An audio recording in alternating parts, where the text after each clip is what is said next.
I'm not a huge fan of the term self-improvement, right? But I do like the idea of awareness, self-awareness. You know, we all live with blind spots.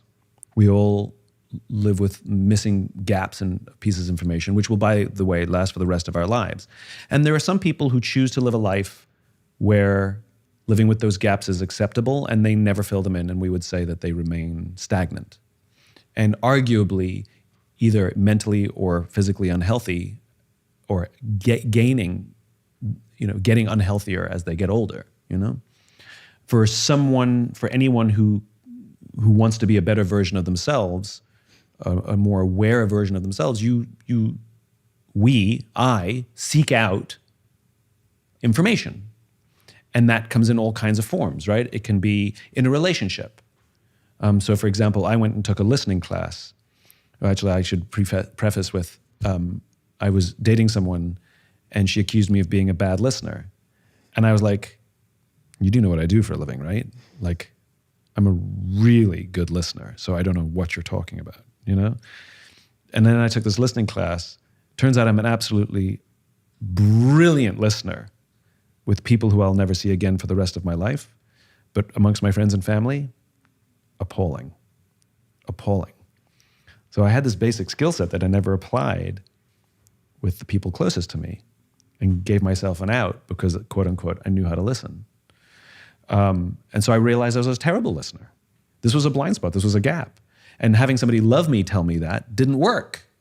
Didn't believe them until, you know, this objective outsider, or at least I just took this class and came to this realization. That was brilliant. That awareness of the blind spot and the awareness of the skills that I need to be a better brother, son, boyfriend, friend, you know? I had to learn how to hold space for someone and then practice. That's awareness. And I think our health is awareness. Unfortunately, some people wait for the breakup to learn that they're bad listeners. Some people wait for the heart attack to realize they're eating poorly. You know, that's awareness. You get awareness by getting a punch in the face.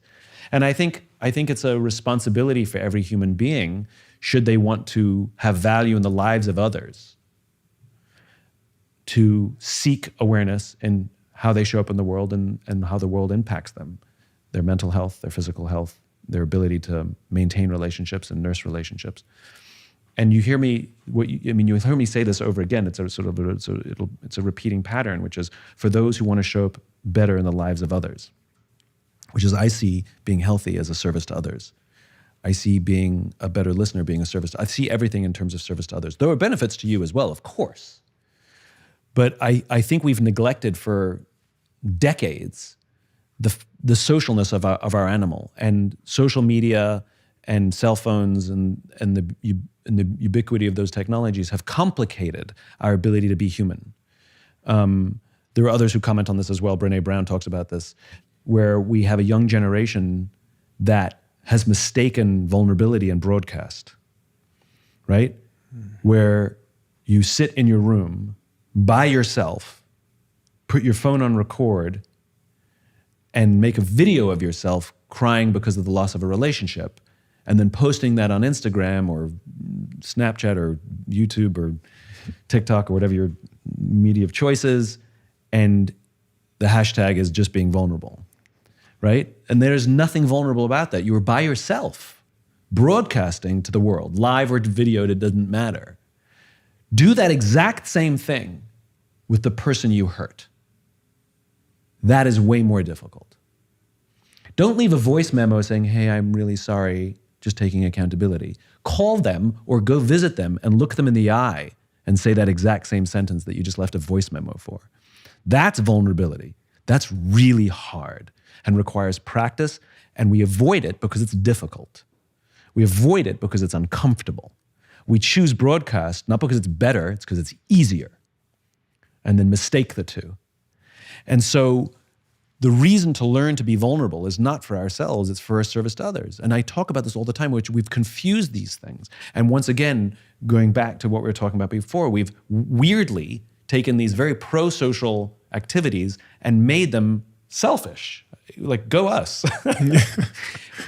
my biggest pet, I'll give you my biggest pet peeve, and I've talked about this one before, but it drives me nuts. I was in this meeting once, and there was a woman next to me who was this big timey yoga instructor apparently. And the entire meeting, it was a big group of us, she was on her phone under the desk, under the table. And I sort of sneaked over a look, and it's not like she was like, there was a family member in hospital and she wanted to just, stay in touch. She was on social media, I could see, right? And at one point, the conversation at the table turned to being present. And she popped up her head and said, "That's why I love yoga, because it helps me be present." Of which I'm thinking, you're an idiot, And I started to realize we've confused things here, which is we don't get to decide when we're present. We get to practice being present. But you actually are not present until someone else says you are. You don't get to sit with a friend and be like, "I feel present," if they don't feel it. That's like me saying I'm a great listener, except I'm not, right? I don't get to self-assign these accolades, especially when they're social. They can only be assigned by another.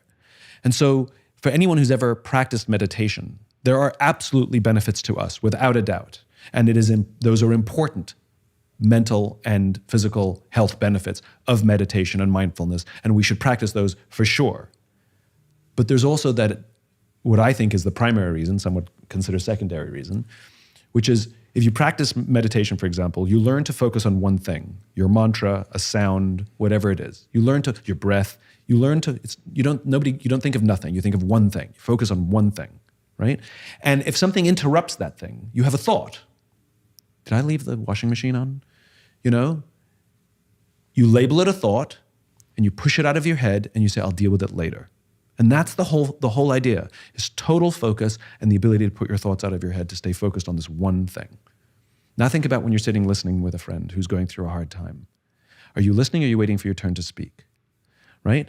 The whole meditation practice that you've been doing is now valuable in this moment, where you are focused entirely on what they're saying to you. Every distraction, every screech of a car tire outside, everybody who's talking around you, you don't hear any of it. You only hear what they're saying to you. You're entirely focused on what they're saying to you.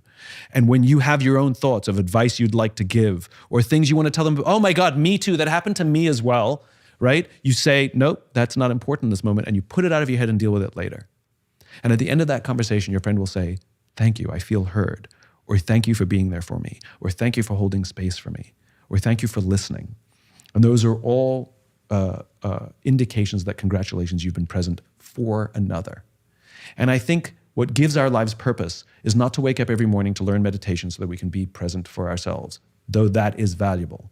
What gives our lives purpose is to do these things for another. There's nothing wrong with doing things and enjoying the benefit of those things yourself, by all means. But the deep feeling sense of purpose and meaning to one's life or to one's work only comes when those things are for another. And in my view, primarily for another, where our benefit is secondary. You can't have equal. There's no such thing as equal. Because at one point, one of those things will have to be sacrificed for the other. And do you sacrifice your spouse's love so that you can stay in love? Or do you sacrifice your comfort? Do you sacrifice your girlfriend, boyfriend, spouse's comfort so that you can be better? Or do you sacrifice your comfort so they can feel better? It's obvious. Well, it's the same here. It's the same analogy, which is I choose to sacrifice my happiness, my joy, my comfort, my Lamborghini in this moment, not forever, but in this moment, for you, my employee, for you, my friend. I will delay so that you can have. And that's where the joy and love of business, relationships, friendships come from. There's a great irony in all of this, which is to sacrifice for another really is the most beautiful thing we can ever do. I mean, that's kind of what love is. It's sacrificing for another. And all of these things, whether it's learning to be a better communicator, learning mindfulness and meditation, being in shape, if you can translate those things in for another, all of those things start to have a higher purpose.